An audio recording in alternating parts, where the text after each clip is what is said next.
Egypt's new military leadership on Sunday said it will form a panel to amend the country's constitution before submitting the changes to a popular referendum. The military also announced the dissolution of the lower and upper houses of parliament, which were only formed last November. 90% of the seats are held by the ruling National Democratic Party, which along with Mubarak has been targeted in the recent protests. The military says the caretaker government will remain in place for a 6-month interim period until elections take place. The caretaker Prime Minister Ahmed Shafiq said the main priority of his cabinet is to restore security in the country after nearly 3 weeks of protests. In a bid to quell lingering anger, he assured people that his cabinet will return rights to the people and fight corruption.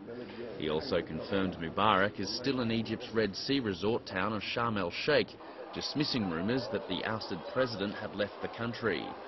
Shafiq said on Sunday that the Supreme Council of the Armed Forces will determine the future position of the Mubarak-appointed Vice President Omar Suleiman.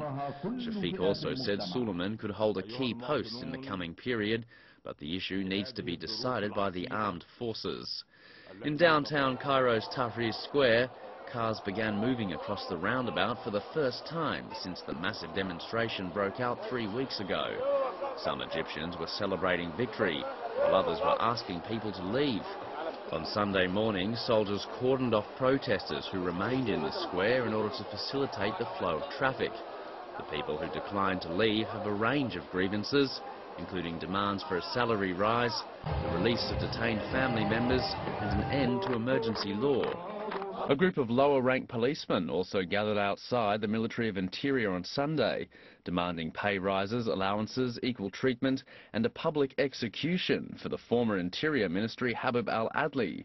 The Egyptian police forces have been widely criticised for cracking down on dissidents, torture, corruption and bribery. But they've insisted that they were given orders to deal harshly with the demonstrators during the height of the protests.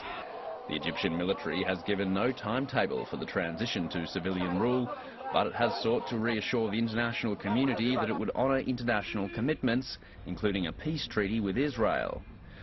Meanwhile, the Egyptian Museum, home to many priceless collections, has announced that several valuable artefacts were stolen during a break-in during the unrest.